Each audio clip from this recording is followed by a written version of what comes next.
Welcome back to my channel. Thank you so much for joining. My name is Deborah Sawyer. I do all things non-conformism when it comes to my lifestyle, well-being life, and of course my Freeform Locs. They're out today. So as you can tell from the title of this video, 10 things I don't miss. Or no, let's do it this way: 10 things I no longer do as a freeformer. How about that? 10 things I no longer do as a freeformer.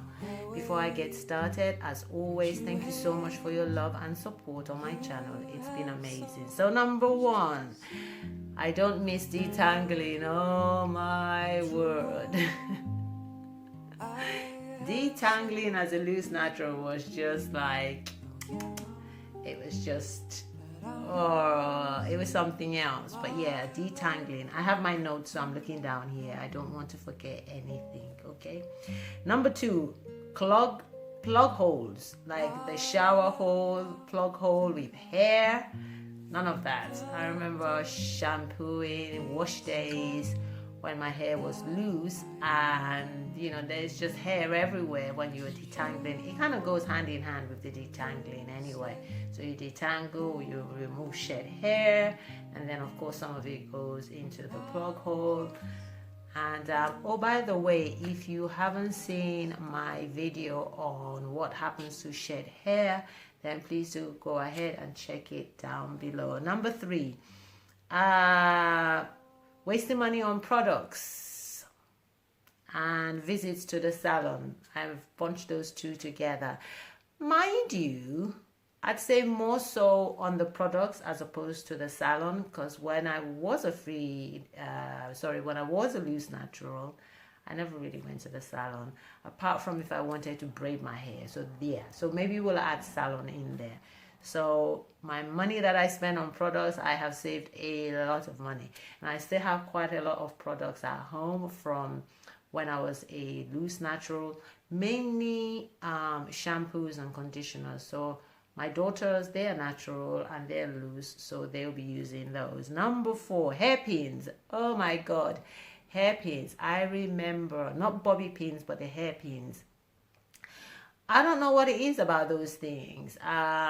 Whenever I use them in my hair, it would just hurt. It didn't matter how loose I did it, it would just pull on my hair. I mean, they weren't the most comfortable things, although they did give me the style or look I wanted, but I don't miss them. I've not used a hairpin in my hair for the last 4 months since I've been freeforming. Number five, sectioning my hair before shampooing. Like, you have to of course section your hair. It's one of those things that you learn when you are loose natural, because if you don't section and you try to wash everything in one go, you'll just end up with a complete mess.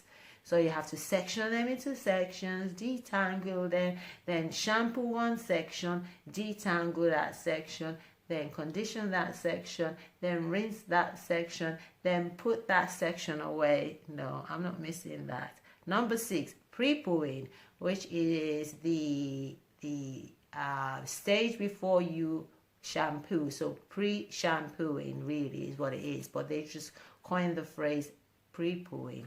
So that stage is kind of wet your hair. You might add an oil to it. You'll detangle it. I must say though that in all honesty, pre-pooing was really, really good as a loose natural, because if I did the pre-pooing, what would happen is when it comes to shampooing, it's just a breeze.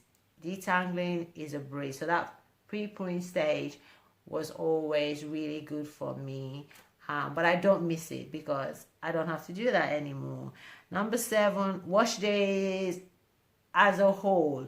Like, wash day for me was usually Saturday or Sunday. It was a whole day's affair, and nothing is wrong with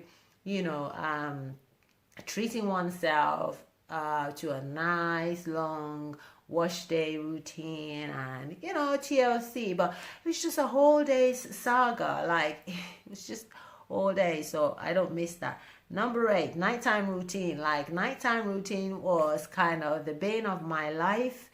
Like, what am I going to do to my hair now? Either my hair's been out all day, now I have to kind of section it off. It was never long enough to put in a pineapple, so I'll have to part it and then twist it up.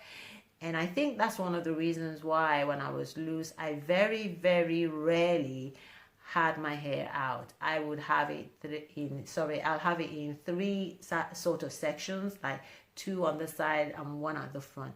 And I kind of still mirror that with my Freeform Locs. Like, you've got this little piece at the front and then kind of 2 sides to it. But yeah, nighttime routine was like, nah.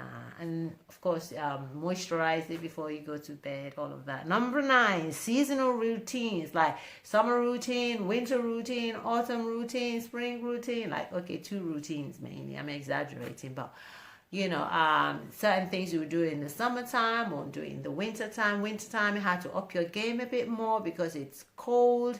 I live in a cold climate. I live in the UK, so it's cold and your hair kind of changes, or the weather changes your hair and you have to do something else, more moisturizing. Whereas the summertime, you may not have to do so much. You can't put certain products in the summer. In the winter, like coconut oil, because it will solidify. But then you have to be mindful of it in the summer because then you don't want this grease dripping down your neck. I don't miss that. And number 10, all the outs. Whatever the outs are, I don't miss them. What I mean by the outs, the twist outs, the braid outs, the whatever outs they wear. Now, of course, this is a fun video. You know, if you are a loose natural and you're watching this is not meant to cause any offense, because who knows, I may be a loose natural one day, again, who knows. But those are the 10 things I don't miss about being a loose natural. And yeah, 10 things I'm enjoying not doing whilst I'm a freeformer. So thank you so much for joining this video. I appreciate you being in the house. Thank you for subscribing to my channel. If you like this, please go ahead and hit that subscribe button at the bottom. We need to get the numbers up, and of course share it. If you are in a community where there are freeformers, or you know someone who will benefit from it, then by all means. Until next time, thank you so much. I appreciate you very much.